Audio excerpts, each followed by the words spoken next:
அவனி தனிலே பிறந்து மதலை எனவே தவழ்ந்து. இந்த திருப்புகழோட பொருள் என்ன அப்படின்னு பார்க்கலாமா?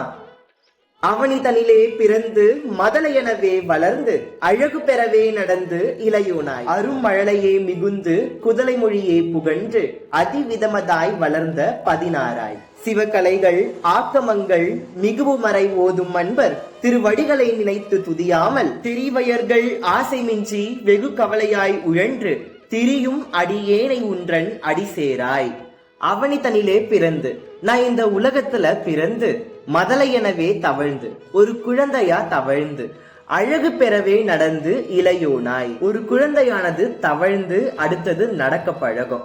அப்படி அந்த குழந்தை அழகிய நடையை பழகி அரும் மழலையே மிகுந்து, அந்த குழந்தையானது பேச தொடங்கும் பொழுது அதோட மழலை சொற்களானது மிகுந்து வர குதலை மொழிகளே புகன்று. ஒரு குழந்தையானது எப்படி பேச தொடங்கும் அப்படின்னா திக்கி திக்கி தடுமாறி பேச தொடங்கும். அப்படி குதலை மொழிகளை பேசி அதிவிதமதாய் வளர்ந்து அதிவேகமா அந்த குழந்தை பருவத்துல இருந்து நான் வளர்ந்து 16ஆய். அப்படி வளர்ந்து எனக்கு வயதானது 16 ஆகிடுச்சு.